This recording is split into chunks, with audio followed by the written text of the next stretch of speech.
کرتے ان کا امریکہ کے ساتھ بہت زیادہ پھڈے شروع ہو گئے. آتے ہی انہوں نے 3 امریکن ڈپلومیٹس بھی ایکسپیل کر دیے. براک اوباما کے ساتھ بھی ان کے جھگڑے چلتے رہے. پھر سب سے انٹرسٹنگ بات یہ ہے کہ امریکہ سے اتنے ان کے جھگڑے چلتے رہے کہ 2017 میں ان کے ساتھ سینکشنز بھی لگا دی امریکہ نے کہ ان کے ساتھ کوئی کاروبار نہیں کرے گا, کسی قسم کی ڈیلنگ نہیں ہوگی. پھر 2018 میں نیو یارک ٹائمز کی ایک رپورٹ چھپی جس میں بتایا گیا کہ سیکرٹ میٹنگ شروع ہو گئی ہیں CIA کے درمیان میں اور ان کی آرمی جنرلز کے درمیان میں بھی کہ کس طرح میڈورو کو ہٹایا جائے گا پاور سے. پھر سینکشنز اس کے بعد لگتی گئیں. پھر 2018 میں انہوں نے UN جنرل اسمبلی میں بھی بڑا سخت رویہ لیا. پھر فار دا ٹائم آف پاسٹی پھر جو آخری الیکشن تھا 2018 کا اس میں میسو ریگنگ کی. ساتھ ہی UN کی رپورٹس بھی ان پہ بنتی گئیں کہ جس میں میسو ہیومن رائٹس وائلیشنز ہیں. اور یہ خطہ جو ایک زمانے میں بہت امیر خطہ ملک تھا, اس کے عام لوگ غریب سے غریب تر ہوتے گئے. لیکن سب سے بڑی چیز کیا ہے؟ سب سے بڑی چیز یہ ہے کہ وینیزویلا دنیا کا سب سے بڑا آئل پروڈیوسنگ کنٹری ہے, سعودی عربیہ سے بھی بڑا. اس کے 303 بلین بیرل کے پروون ریزروز ہیں, سعودی عربیہ کے 267 ہیں. صرف گولڈ ریزروز اس کے $20 ارب کے ہیں.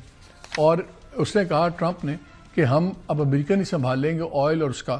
اور ایک دن میں, صرف ایک دن میں جتنی امریکن آئل کمپنیز ہیں ان کا $100 بلین کی ویلیو کا اضافہ ہو گیا ان کی. تو سب کو پتا ہے امریکہ نے جا کے وہاں کام کرنا ہے.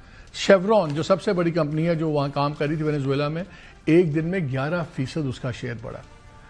اب امریکہ کے پاس سب سے بڑا ریزرو ہے کنٹرول میں اس کے. چائنا 68% اس کا تیل چائنا کو جاتا تھا, تو اب چائنا کے اوپر بھی ایک اسکرو ٹائٹ کرنے کا اس کے چیز میں ہاتھ آ گئی بھی. اور جس طرح سب کچھ ہوا آپ کو نظر آ رہا ہے کہ ملی بھگت تھی, لوکل لوگ بھی ملے ہوئے تھے. تو ایک پورا ایک ڈرامہ ہوا اور ایک نیا رول بن گیا دنیا میں, مائٹ از رائٹ, کہ جو امریکہ بہادر چاہے گا وہی ہوگا. اور وہ اب ہو رہا ہے. اس کے علاوہ انہوں نے اور بھی ملکوں کو دھمکیاں دینی شروع کر دی ہیں. اس تناظر میں ذرا بات کر ہم سمجھیں گے. ہمارے ساتھ اعزاز چودھری صاحب ہوں گے, ہمارے فارمر سیکرٹری, کہ پاکستان کے اس تنازع میں ہمیں کس طرح سوچنا ہوگا. بیکاز ٹرمپ صاحب کی جو ڈپلومیسی ہے بڑی ذاتی نوعیت کی ہے. BBC کی رپورٹ میں کہا گیا کہ جنہوں نے حملے کا آخری فیصلہ اس دن کیا جب انہوں نے ویڈیوز دیکھی میڈورو کی کہ وہ ڈانس کرتا پھر رہا تھا اور ان کا مذاق اڑا رہا تھا, انہوں نے کہا بہت ہو گیا, میرا مذاق اڑا رہا ہے, ٹھوک دو.